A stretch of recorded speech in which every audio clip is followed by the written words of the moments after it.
Magandang hapon po once again.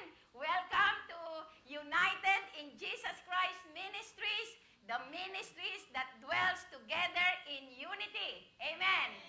Alam po ninyo, the characteristic I have read that the three characteristic of a church is number one, the church supposed to be holy.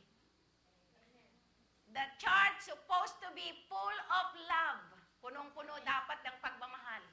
And then, ang pangatlo po is unity. That there will be unity in the church of God, in the house of God.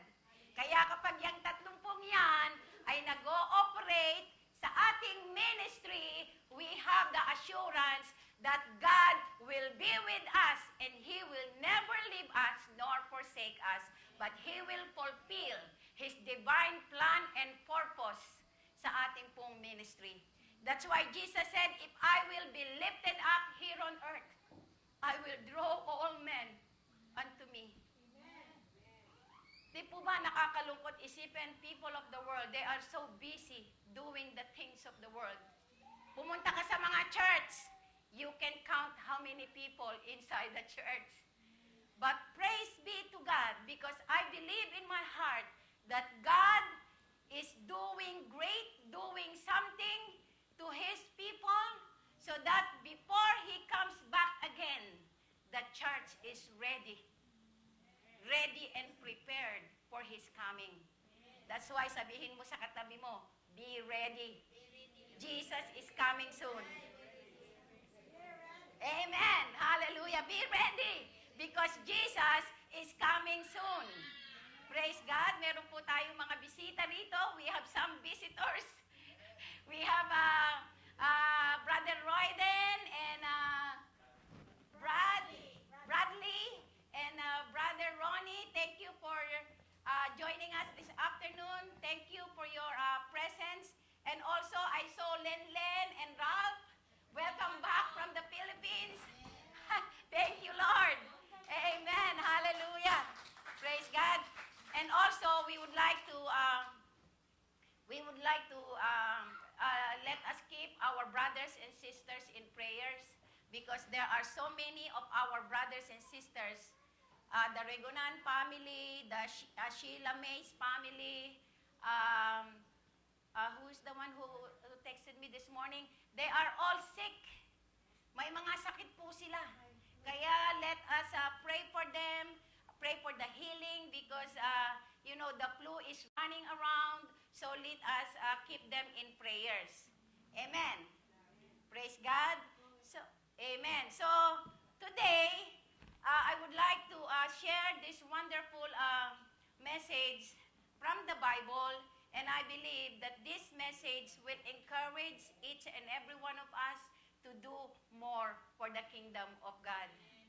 Because nowadays, we can see that the church people, the people of God, is being afflicted with all kinds of situation, troubles. But we believe, as we continue to focus our eyes unto Jesus, the author and the finisher of our faith, I believe in my heart that we will overcome all the troubles, all the trials, all the temptations, lahat po ng itinatanim ni Satanas sa buhay ng kanyang mga anak. We will overcome all of this. Let us continue, if we will continue to focus on Jesus Christ alone. Amen. So let's open our Bible. Sino po yung mga may Biblia dyan? Yung mga may Bible, itaas po ang inyong mga Bible. Amen. Amen. Kung walang Bible, yung mga cellphone nyo, I know you have an apps. All cellphone now get an apps para sa Bible so that you have no excuse. That you have no excuse not to read the Bible. Because the Bible is in your cellphone, the Bible is in your book, the Bible is everywhere.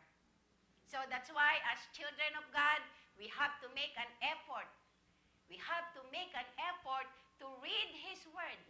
Yes. Because the Word of God is meaningless if we will not read it, if we will not put it in our heart and apply it in our daily life. That's why it is very important that all of us is reading our Bible. Ito pong Biblia, ito ang passport natin papunta sa langit. I heard some testimonies. Why do I need to read the Bible? Merong mga tanong. Why do I need to read the Bible?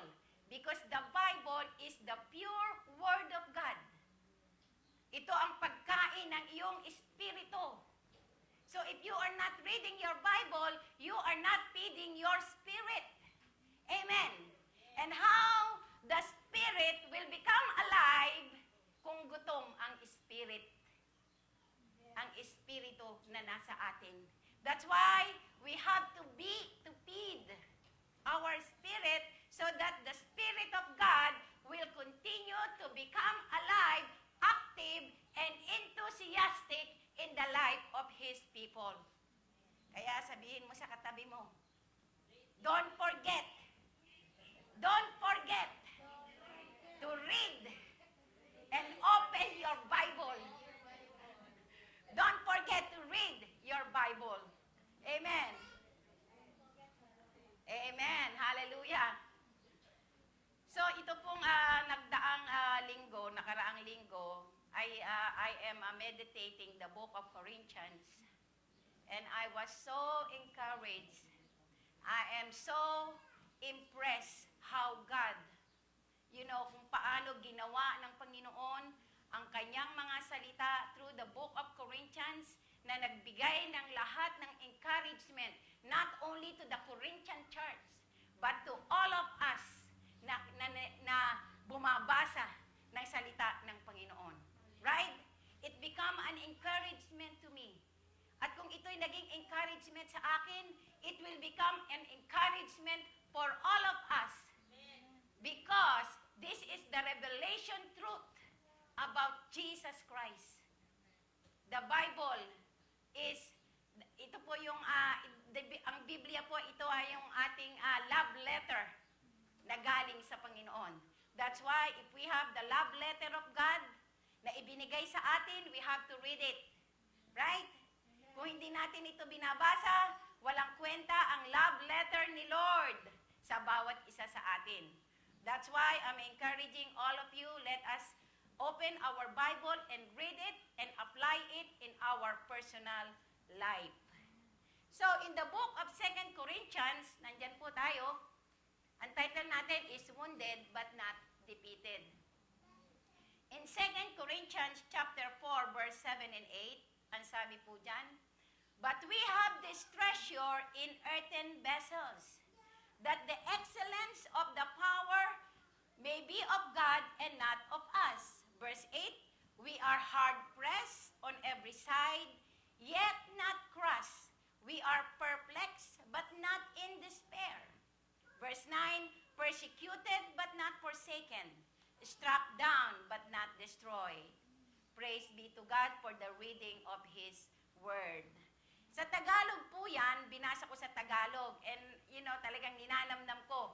Ang sabi po ng 2 Corinthians chapter 4, verse 7 and 9 sa Tagalog, Tagalog Contemporary Bible. Ang sabi niya dito, sabi ni Apostle Paul, nasa amin ang kayamanang ito, ngunit tulad lang kami ng palayok na pinaglagyan nito para maipakita na ang hindi mapamarisang kapangyarihan na nasa amin ay mula sa Diyos at hindi sa amin. Sa aming pangangaral, ginigipit kami sa lahat ng paraan, pero hindi kami nalulupig. Kung minsan kami ay naguguluhan, pero hindi kami nawawalan ng pag-asa. Maraming umuusig sa amin, ngunit hindi kami pinababayaan ng Diyos. Kung minsa'y sinasaktan kami, ngunit hindi tuluyang napapatay. Praise be to God. Ang sabi po ng Biblia, the Bible said that we are earthen vessel. The Word of God is in us. Tayo po ay sisiglan. Tayo is like a jar, para tayong isang pot na ang salita ng Panginoon ay nasa atin. Right? The Word of God is in us. At if and we are speaking on it, we are pronouncing it, we are speaking in behalf of God. Right? We are speaking or declaring the Word of God itself. We are declaring that Jesus is alive. If we do things for God, we have to remember that it is not us who is working. It is God who is working in us. So if God gave you the opportunity to declare, to preach, to speak His word, it is a privilege to be used by God. That's why don't say no when God is calling you to be His servant. It is an opportunity that God has given to each and every one of us. You have to remember, apart from Jesus, we cannot do anything. We are nothing. Wala po tayong kakwenta-kwenta in Tagalog. But because of the grace and by the power of the saving grace of our Lord Jesus Christ, we are now here. Nandito po tayo ngayon. Willing and obedient to do His will. We want to serve God. We want to do things for God because God put it in our heart. That's why when God called you to become a teacher, be a good teacher. Right? Be a good teacher. Do the best that you can to become a good role model doon sa mga tinuturuan natin. Right? If God called you to be a preacher, be the best preacher that you can be. Because it is an opportunity to be used by God to preach His word. Especially to the unbelievers who doesn't know God. You know, in my working place, I'm working in prison. So, when I enter in my module, you can hear already all the B word, all the S word, everything about F word, all the F, all the B's, all the S. Because that is the language of the people inside my working place. But praise be to God, because of the shining glory of our Lord Jesus Christ, sabi nila sa akin, Des, we have noticed, you are the only staff in this place that we never hear swearing. Right? So, if we know that we belong to God, alam natin how to protect God in our daily life. Ayaw natin ipahiya ang Diyos. Di po ba? In front of many people. Because Jesus said, if you will disown me before men, I will disown you before my Father in heaven. Right?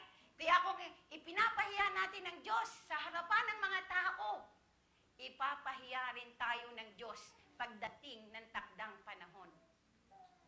That's why, as children of God and as a servant of God, we need to humble ourselves. Hindi natin kailangang itaas ang ating mga sarili. We don't need to lift up ourselves because tayo ay isa lamang sisidlan ng kanyang banal at buhay na salita. Let us be humble. Magpakababa tayo, just like what Jesus did. He humbled Himself. The Bible said, if you humble yourself before men, He will lift you up. Right? Kung ikaw naman ay nagpapakataas, kung ikaw ay nagpapakataas, ikaw ay ibababa ng Diyos. Huwag tayo doon. Hindi tayo lalagay doon sa posisyon na yon, na tayo ay nagmamataas at bigla tayong ibababa ng Panginoon. Di po ba? Ayaw nating ibagsak tayo ng Panginoon. All we need to do is to humble ourselves, preach the good news, be a good servant, be a good worker in the kingdom of God. And I believe in my heart, the pastor don't need to promote you. God will promote you. Because promotion comes from the Lord. Ang promotion po, galing yan sa Panginoon. Hindi galing yan sa tao. Thank you, Jesus. Hallelujah. So, dito po sa ating pinasa, sabi niya dito, we are hard-pressed in every side, sabi ni Paul, yet not crushed. We are perplexed, but not in despair. Persecuted, but not forsaken.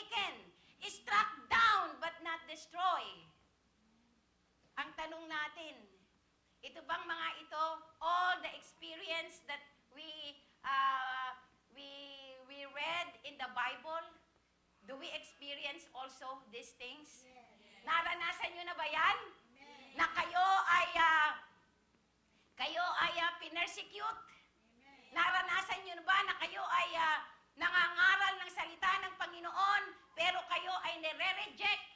You are preaching the Word of God and you are being rejected. Naranasan na ba ninyo na kayo ay inuusig ng dahil sa inyong pananampalataya sa Diyos? Right? Naranasan na ba ninyo na kayo ay kaliwat kanan ang mga pagsubok na dumating sa inyong buhay? Pero kayo ay patuloy na itinatayo ng Panginoon. Because God loves us so much. God wants us to experience what Apostle Paul and his team experienced. Right? So that we have the participation in the suffering of Christ. Right? Kasi pag na-experience natin yung mga ganyang bagay sa buhay natin, na-encourage tayo because it strengthens our faith. Right? Because kung meron tayong mga challenges, pagsubok sa buhay, diyan tayo lumalapit sa Panginoon. Kumakapit sa Panginoon. Ang sabi ng isang kapatiran, sabi niya, kailangan kong mag-church kasi, nag-high blood ako. Nagkakaroon ako ng matanding high blood pressure. Kaya siguro, kinikiliti na ako ni Lord para ako'y magpunta sa church. And that is true. Sometimes, if we are in a situation na hindi natin control, yan ang ginagawa natin. Minsan, di ba? Kaya sabi mo, oh Lord, I'm so sorry. I'm so sorry, Lord, pasensya ka na.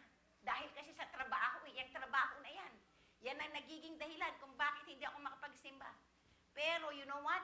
If you have a desire to worship God, God will make a way.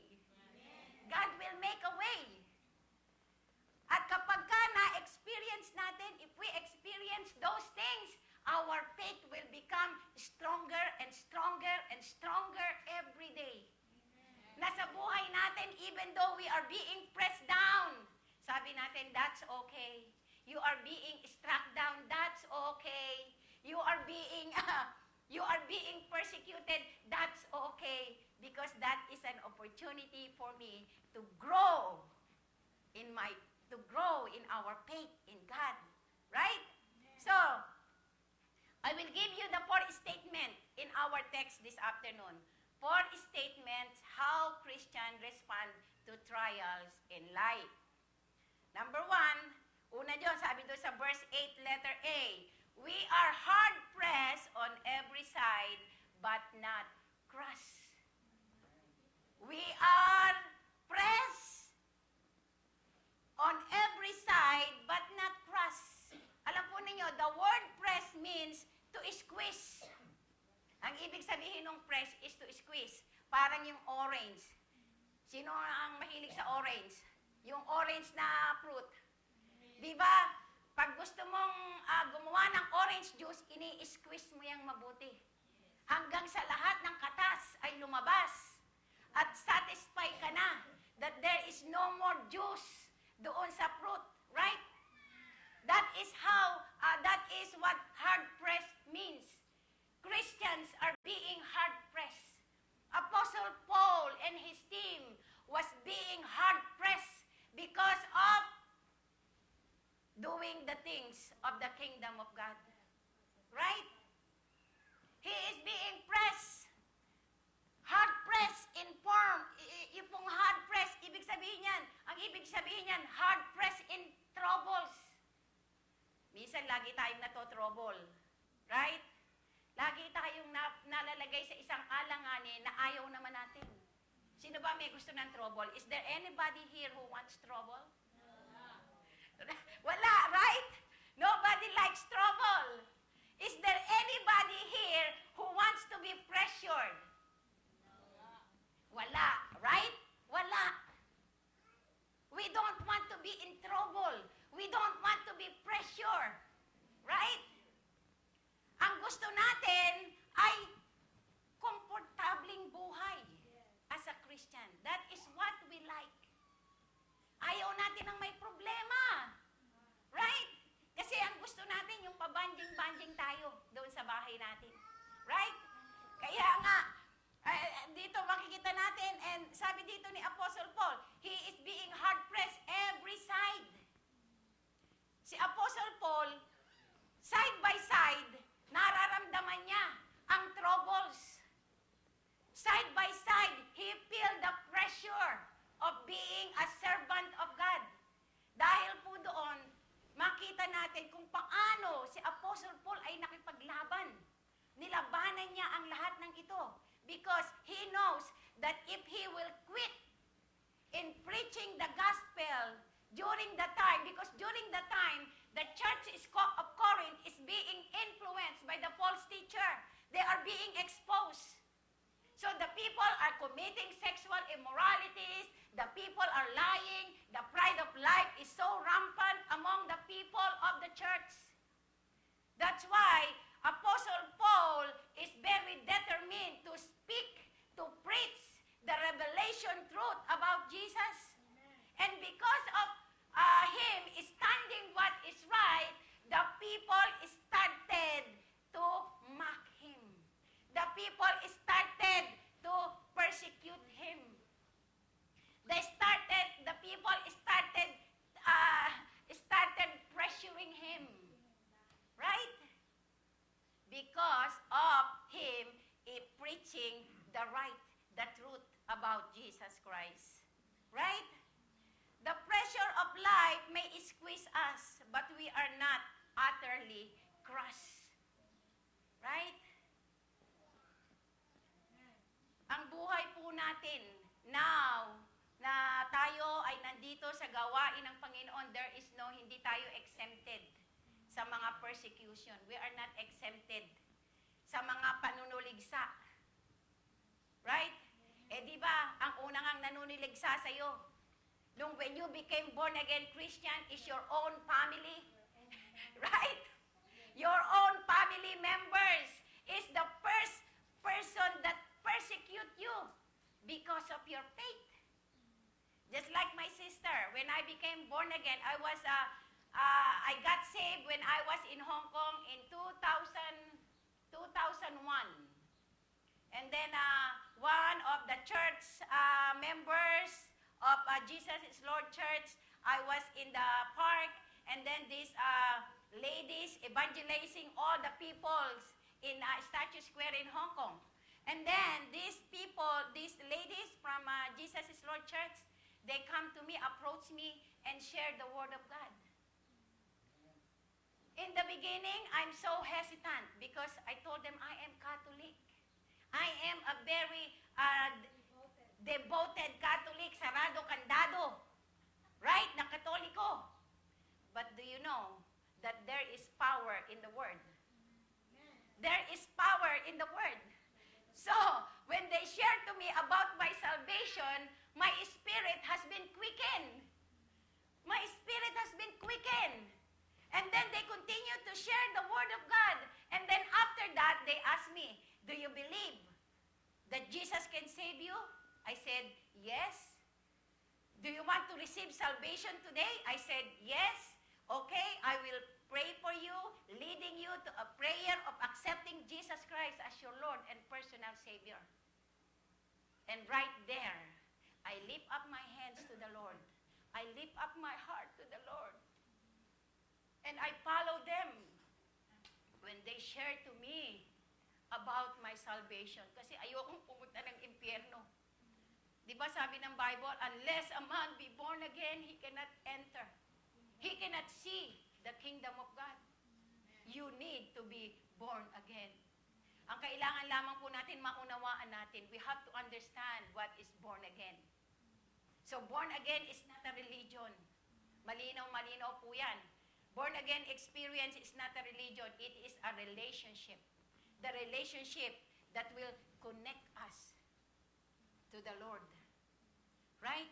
Kaya kung tayo ay na-born again, sabi ng 2 Corinthians 5:17, if anyone is in Christ, he is a new creation. The old thing has gone, new things has come. Right? So, each and every one of us has a testimony to tell.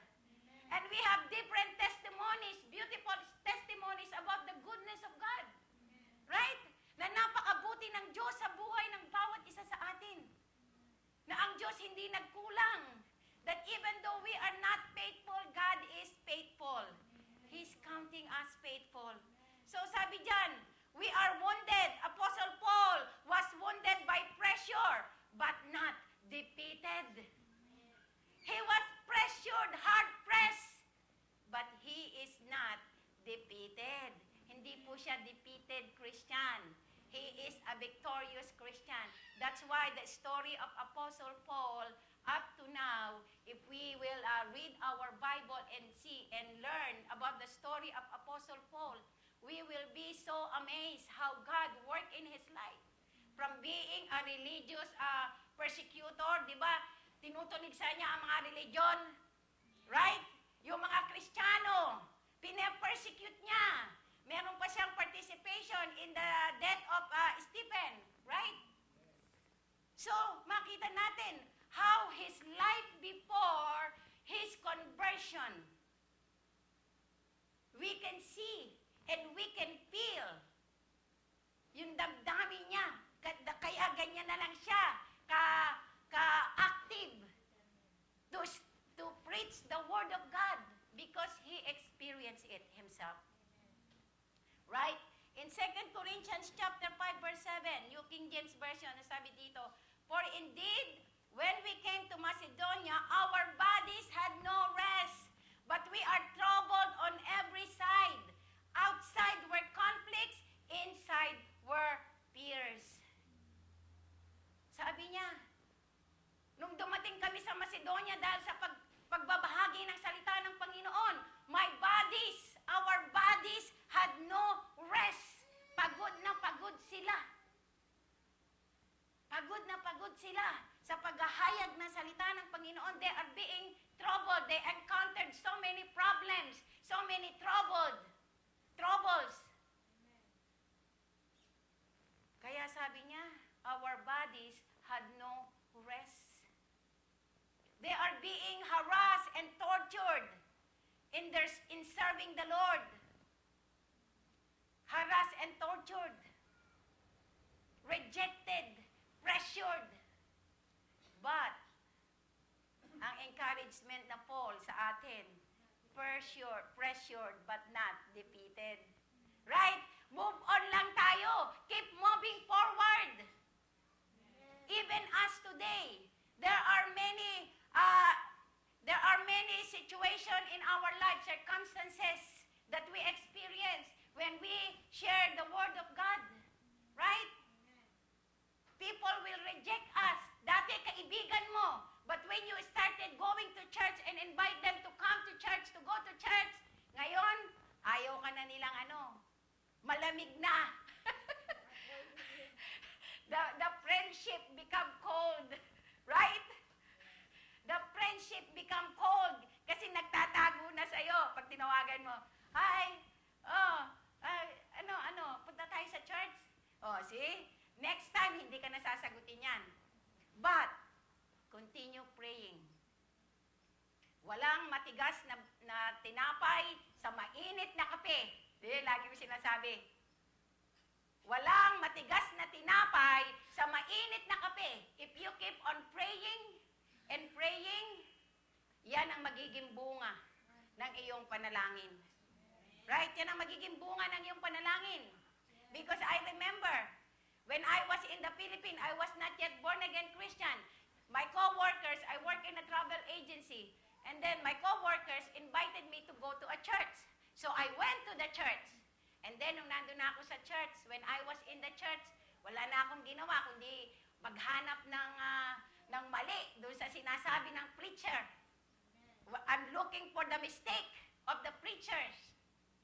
And then the next time, when my co-worker invited me again, ayoko na. Ayoko na sumama. Di ba? Yung parang nagkaroon kami ng dahil siyempre co-workers, but you know what? I overcome it. And then I believe in my heart that my co-worker started praying for me. Started praying for me. And then, God took me to Hong Kong, to work in Hong Kong in 2001. Kaya sabi ko, Lord, kailangan mo pala akong isakay sa aeroplano. You need to take me to, you need to, we need airplane to bring me to Hong Kong because you have a plan, you have a divine plan and purpose in my life. Right? And then sa Hong Kong, 1992. 1992. November of November, I got saved. I surrendered my whole life to our Lord Jesus Christ. And praise be to God, God brought me here, took me here in Hawaii, at dito, gumawa uli ng paraan ang Lord para magamit tayo sa kaluwalhatian ng ating Panginoon. And then number 2, verse 8, doon po sa ating text, sabi niya dyan, we are perplexed but not in despair. What is perplexed mean? Perplexed mean we are at loss, we are in doubt, we are confused, we are filled with uncertainty. We find ourselves not knowing and questioning or wondering which way to go, what to do, and what to say. Si Apostle Paul, they are being perplexed but not despair. Sila po ay nagkaroon na sila ng confusion. Na-confuse na sila. The spirit of confusion kicks in. He experienced the gospel team of Paul na kasama niya. They experienced confusion already. Na-confuse na sila. Parang nawala na sila sa sarili nila. Dahil sa dami ng mga persecution. Right? Kaya meron na silang mga tanong. Nagtatanong na sila sa Panginoon. Nagwa-wonder na sila. Tama ba itong ginagawa namin? Is that right? Is this, good ba itong ginagawa namin? Siguro tanong nila sa sarili nila. Tanong nila siguro habang nag-iisa sila, Lord, tama ba itong ginagawa namin? Totoo ba ito? Kasi nagkakaroon na sila nagkakaroon na ng discouragement. Right? Lalo na, pupunta sila sa church, ang mga tao, parang cold. Right? Magpipreach sila ng Word of God, parang hindi sila, hindi sila receptive sa Word of God. That's why they are being, parang nagda-doubt na sila, nako-confuse na sila kung totoo ba sa dami ng mga pinagdaanan nila. Right? Sabi ng Biblia, perplexed. Yan ang ibig sabihin ng perplexed. They are perplexed but not despair. Despair, ano ba yung despair? Despair means to be hopeless, to have no confidence or assurance, and to be without any sense of security. Right? Parang nakakaramdam na sila dyan. Pero, ang sabi niya, because of those trials, rejection, persecution, pinatunayan ng Panginoon sa kanila that they are being perplexed. They are being perplexed, but not in despair. Right? They are being perplexed, but they are not despair. Number 2 points, wounded by confusion will not discourage us. Right? Wounded. We are wounded by confusion sometimes. Nakukonfuse tayo. Right? Hindi natin alam kung anong gagawin natin. Nagtatanong tayo, we are wondering, tama ba ito, Lord? Is this right? Ano ba talaga, Lord, ang gusto mong gawin sa buhay ko? What do you want me to do? Ganito na lang ba ako? Stagnant sa aking pananampalataya. Yung mga tao sa church, para akong nagpipreach sa bato kasi walang response. They are very unresponsive. They are not responsive to the word. Sometimes, ang daming tao. After 1 week, no more tao in the church. Right? We feel discouraged. Right? Especially when you are preaching to the chair, to the empty chairs. Right? It gives you discouragement. But, Apostle Paul said, there is no room for confusion. Say no to despair. Right? Hindi tayo dapat ma-despair. Right? Kailangan move forward tayo. Move, let's go, move forward for the kingdom of God. Hindi tayo, there is no room for any discouragement. There is no room for any confusion. Magpatuloy tayo. Huwag yan ang gawin mong dahilan para lumayo ka sa Panginoon. Do not let this situation to grow your faith to God cold. Right? We have to keep our fire burning in serving the Lord. Keep your fire burning. Sabihin mo sa katabi mo, tell your seatmate, keep your fire burning in serving the Lord. Right?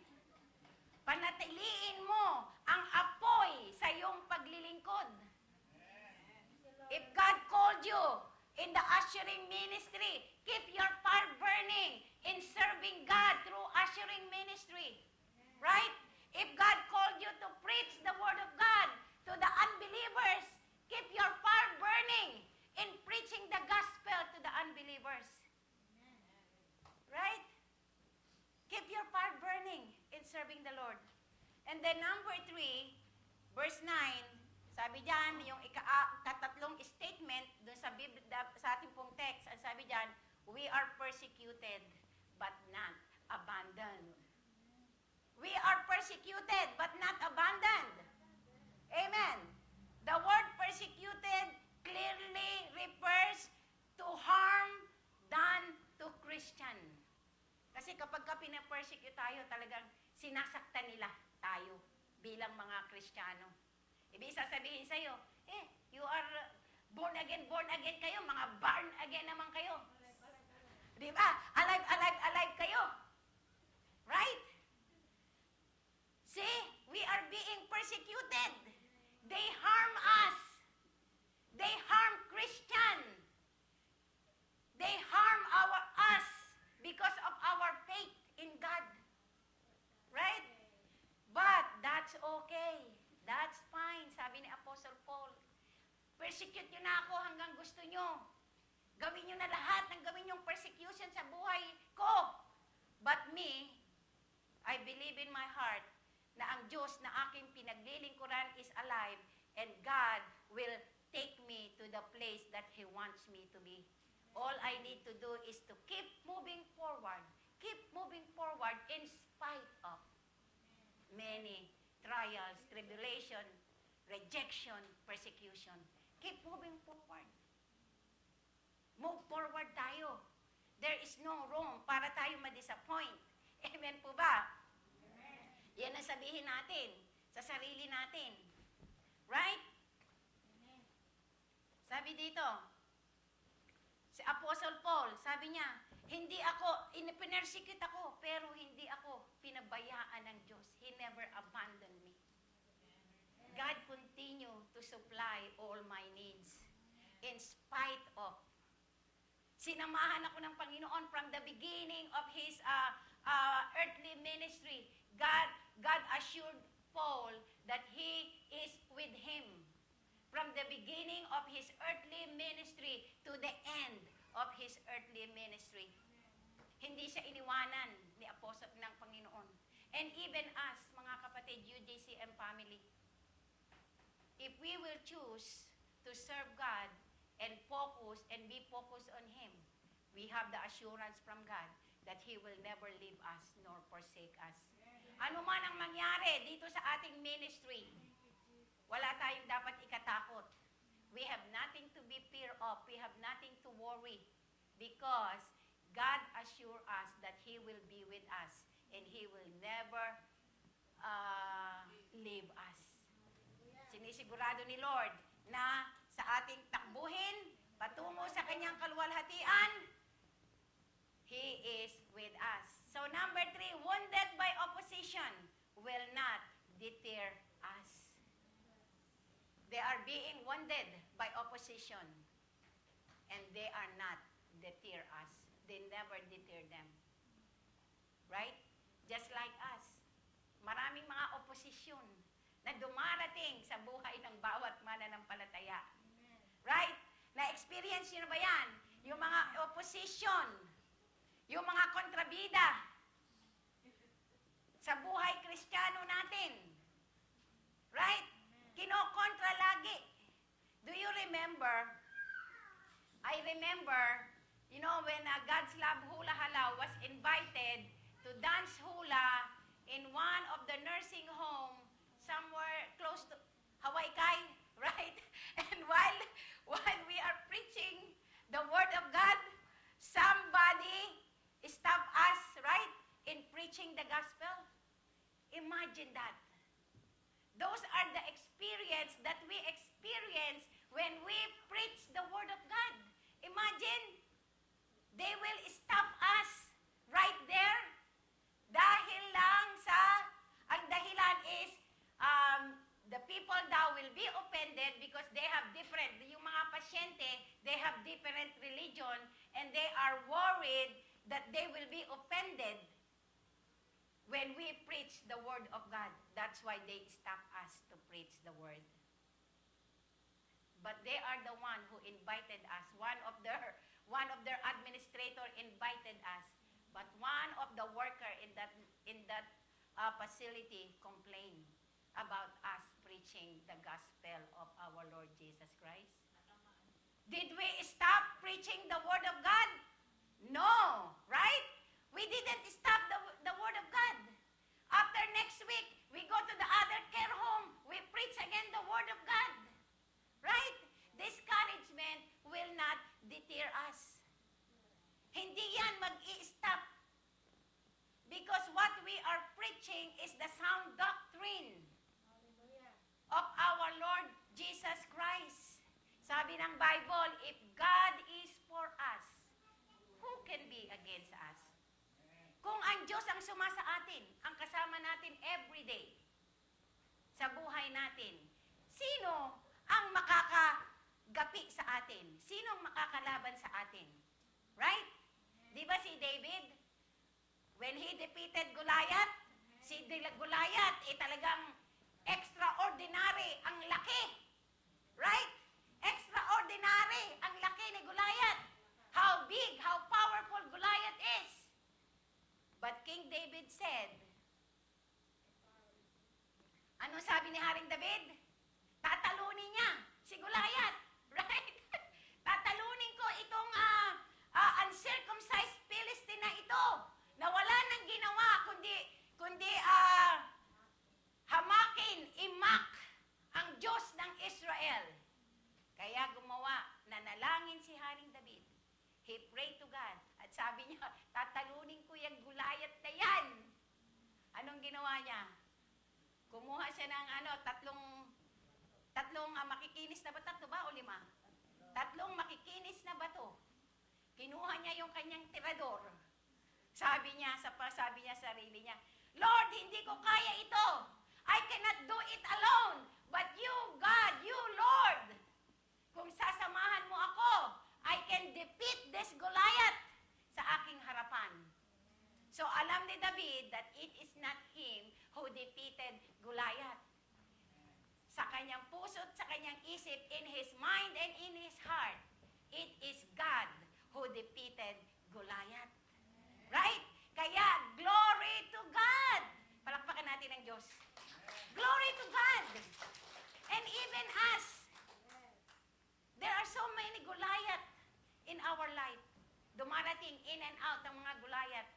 Big Goliath, small Goliath, medium Goliath, extra small Goliath, triple X Goliath. Dumarating yan. Come and go sa ating mga buhay. But, if we believe that we have the Spirit of God in us, we can defeat all these Goliaths na dumarating sa ating mga buhay. Right? Yung mga opposition na dumarating sa ating mga buhay, those are only good for, good for nothing. Right? Good for a season. Right? Kaya kung tayo, if we are faithful in serving God, we are faithful in doing the things of God, I believe in my heart na tayo, lahat, we are all bound to heaven. Walang maiiwan. Kailangan magkita-kita tayo sa heaven. Sabihin mo sa katabi mo, I'll see you in heaven. See you in heaven. Right? We are overcomer in the name of our Lord Jesus Christ. Sabi po dito sa ginawa ko, sa paglilingkod natin sa Panginoon, maraming opposition.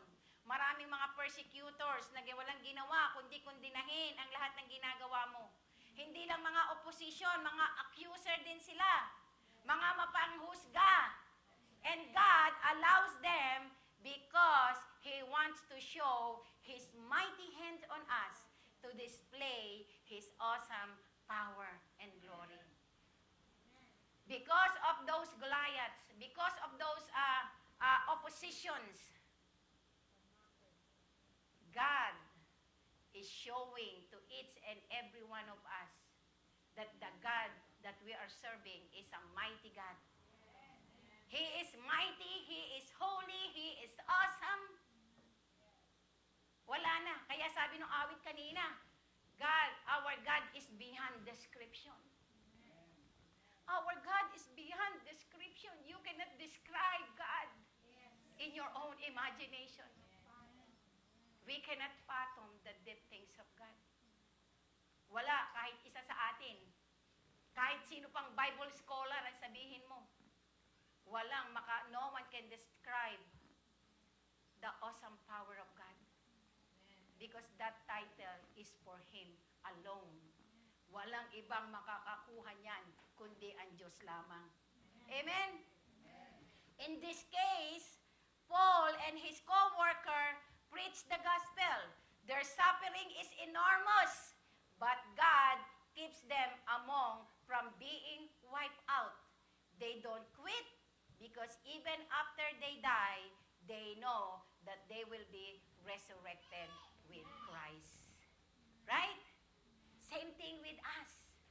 Alam natin, even though we die, we will live. Right? Kahit mamatay tayo sa pagpapahayag na nagtatahayag tayo ng salita ng Panginoon, we have the assurance that we will live. Sabi ni Apostle Paul, for me to die is to die is gain. Right? Ang mamatay ay gain para sa akin yan. Right? Because he knows the power of God, he experienced it in his life. Opposition, sabi doon sa John 10:10. Alam natin yan, ha? The thief comes only to steal and kill and destroy. Right? Yun lang ang trabaho ni Satanas. Na tayo, i-close our mouth to close our mouth not to preach the word. That is the job of Satan. That is the job of Satan. To mute us, not to speak the word of God. That is his job. That is his work. That's why we need to be aware. Kung hindi na tayo nag-share ng word of God, we are giving Satan the opportunity to mute our mouth.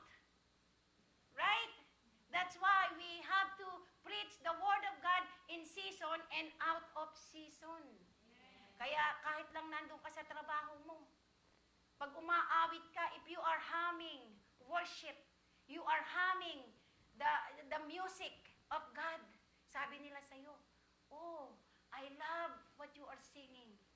Right? And that is already an opportunity to tell them about Jesus. Right? Because every time, yan ang ginagawa ko dun sa trabaho namin. That's why, are you Christian? And then somebody said, because they watched me in Olelo before. So, they started seeing me in Olelo. And then, oh, I didn't know that you are a preacher of God's word. Sabi ko, praise the Lord for the glory of God. God is using His people to share the gospel. So, number 9. Sabi dito, number 4, verse 9, sabi dyan, we are struck down, but not destroyed. We are struck down, but not destroyed. But not destroyed. Sabi dyan, being struck down can occur in a couple ways. Yung tayo ay struck down, bumagsak, we are being struck down. Sometimes it occurs through persecution. Bakit kanyo? Di ba minsan, our very own family, sila yung number 1 na persecutor natin, right? So kapag ka ikaw ay pine-persecute ng pamilya mo, di ba lumong-lumo ka? Bagsak na bagsak ang espiritu mo, sabi mo, bagsak na bagsak ang espiritu. Kasi yung asawa ko, ayaw akong papuntahin sa church. My husband hinder me to go to church. My wife is hindering me to go to church. Right?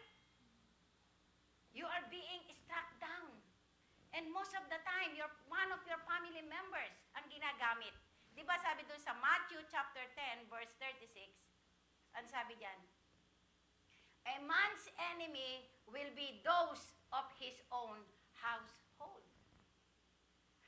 Kaya minsan, kaya wag tayo magtataka, right? Sometimes, kung yung asawa natin nagagalit, if we join Bible study, sabi niya, baka lumampas ka sa langit niyan. Right? Punta ka na lang ng punta sa church. Doon ka na nga tumira, dali mo na yung mga damit mo. Baka lumampas ka pa sa langit niyan. Ginagawa mo na yan. Di ba nakakabagsak ng espiritu yan kapag yan ang naririnig mo sa asawa mo? Right? Or sa family members mo? Right? Of course. Because we don't want them. Hindi naman tayo makasagot. Kasi ako ganyan eh. I rather not to say anything because when I say something, ayoko na madagdagan pa yung aking kasalanan. The Bible said, the more you talk, the more you sin. Right? Kaya minsan, pagka yung asawa mo, tumaas na ang boses, if your husband already high his voice, you stop already before you go to yeah, before you create something na parehong kayo, Lord, pasensya ka na, nalaglag ang espiritu, nalaglag ang fruit of the Spirit. Di ba? Nalaglag ang prutas, Lord, I'm sorry, patawarin mo ko, Lord. Right? So, if your husband raise up the voice already because of something, you better keep quiet. Mute. Ganyan na. Sarado natin ang bibig. Right? Kaya maging ano po yan, lesson natin yan. Lesson learned. So, it can be your family members is against you. Right? Dahil because of what you are doing for the kingdom of God. Si Jesus, yung number 1 example. Jesus Christ's enemy struck him down by hanging him on the cross. But that wasn't the end of Jesus Christ. In fact, what came after was his glorification. He was being glorified. After they struck him down and hang him on the cross. After that persecution, after that event, Jesus proved to all his people that he is God, that he is being glorified because of that. Revelation chapter 1 verse 18, ang sabi diyan, I am he who lives and was dead, and behold, I am alive forevermore. Amen. And I have the keys of Hades and of death. Di ba? Nasa kamay ng ating Panginoon. Ang susi, papunta sa impyerno. Do you want to go to hell? No. Do you want to go to hell? Anybody wants to go to hell?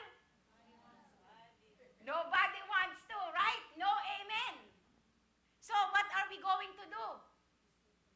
We have to receive Jesus Christ in our life. Siguraduhin natin. We have to make sure that Jesus is truly inside of us. We have to make sure that we have a complete relationship with our Lord Jesus Christ. Kasi there are so many counterfeit. Right? There are so many counterfeit. When we go to heaven, we are being dadaan tayo sa roll call ng Panginoon at tatanungin sa atin ng Panginoon, anong ginawa mo? What have you done while you are on earth? Ano ang ginawa mo? Ikaw ba'y naglingkod sa akin? Anong ginawa mo? Nagbahagi ka ba ng salita ng Panginoon? Did you share my word to your family, to your friends, to your co-workers? Lahat po yan itatanong sa atin.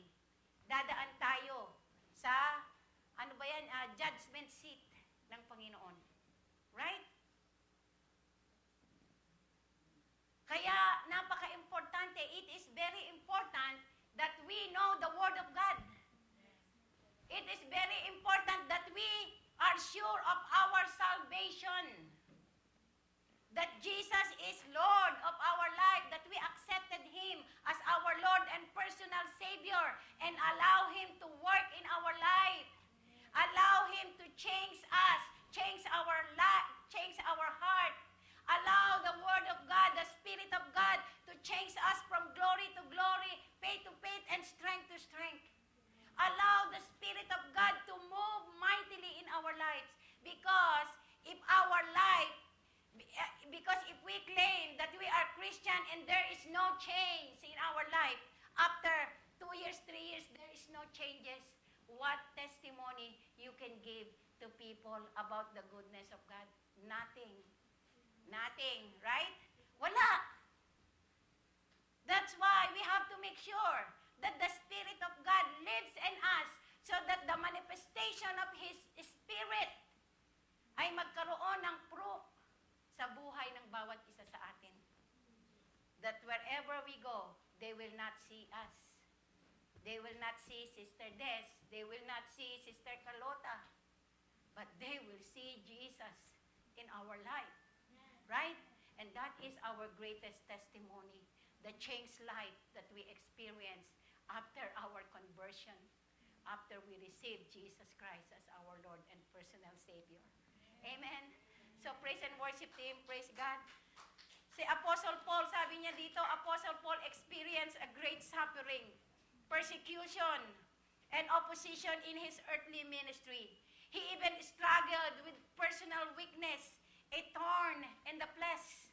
Sabi ng Bible, but through it all, God overwhelmed him with surpassing greatness of His divine revelation to speak the truth of His word, to dispute the lies and the deception of the false teacher that influenced the church of Corinth. Paul said he pleaded to God 3 times. He pleaded to God 3 times about the issues. But God told him in 2 Corinthians chapter 12, verse 7 and 10, my peace is sufficient for you, my son, for my power is made perfect in your weakness. Therefore, I will boast all the more gladly of my weakness, Apostle Paul said, so that the power of Christ may rest in me. And verse 10, for the sake of Christ then, I am content with weaknesses, insult, hardship, persecution, and calamities. For when I am weak, then I am strong. Praise be to God. Salamat po sa Diyos. Palakpakan natin ang Diyos na buhay. Hallelujah. Hallelujah, Jesus. Hallelujah. Oh, hallelujah, Lord. We thank you, God. We thank you, Jesus. Thank you, Holy Spirit.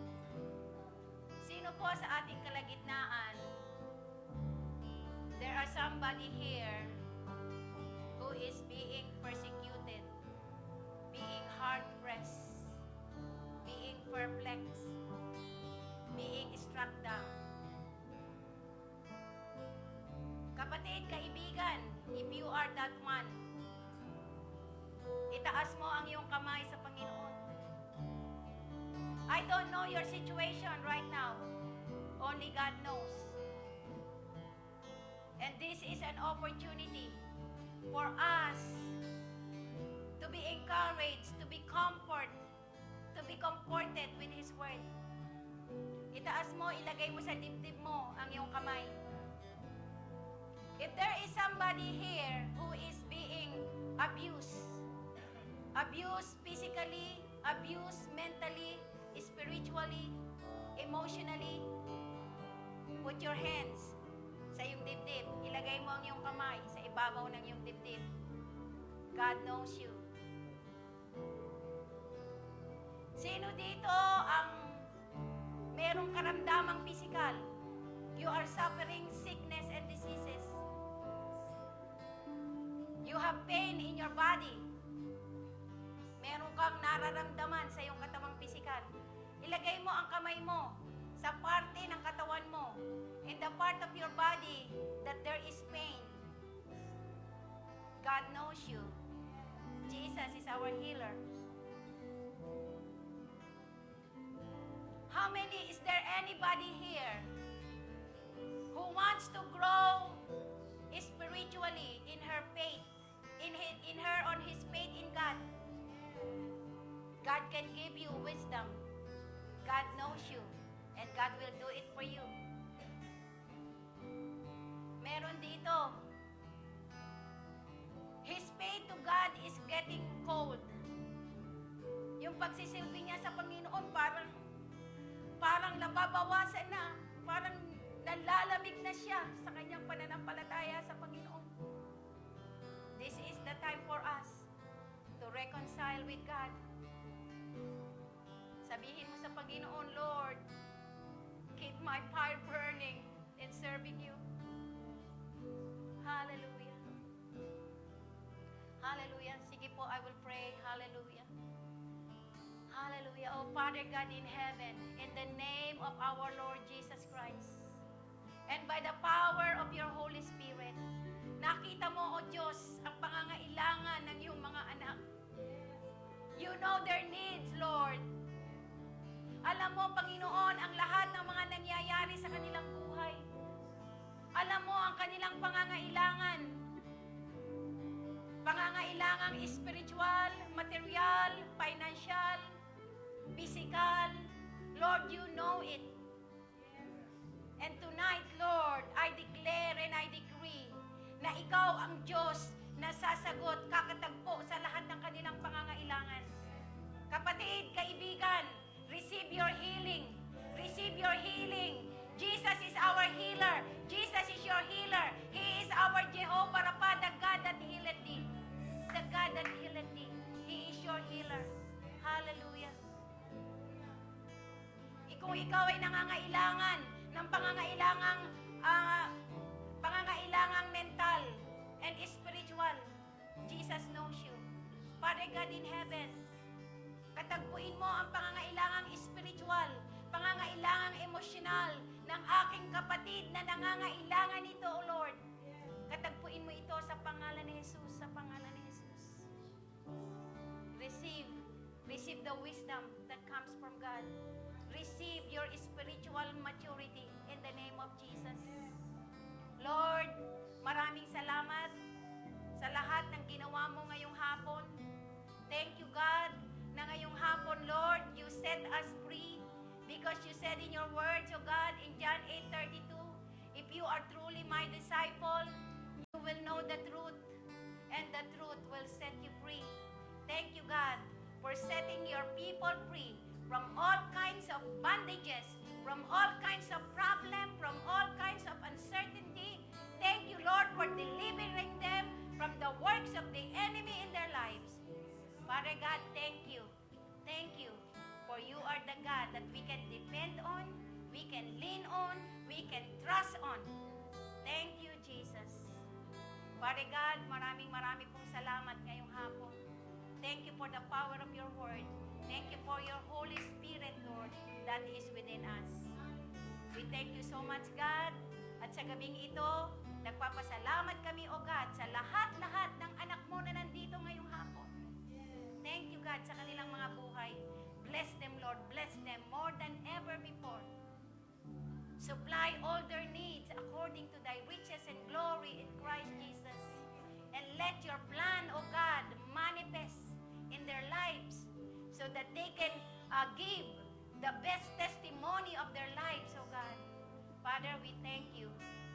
We thank you so much, Lord. Bless, Lord, our praise and worship team. Thank you, Lord, for the heart of worship. Thank you for the gift, Lord, for the talents that you have given to them, God, so that they will continue to serve you and lead your people to a higher dimension of worship. We thank you so much, God, sa kanilang mga buhay. Thank you, God. Pour out your Spirit, Lord, upon their lives. And let them jump for joy. For the joy comes from the Lord. Father, we thank you so much. Thank you, Lord. And as we depart from this place, may the love of the Father, the grace of our Lord Jesus Christ, and the sweet fellowship of the Holy Spirit be with us. We thank you. We praise you and we honor you. In Jesus' mighty name we pray. And everybody say, Amen and Amen. Praise the Lord.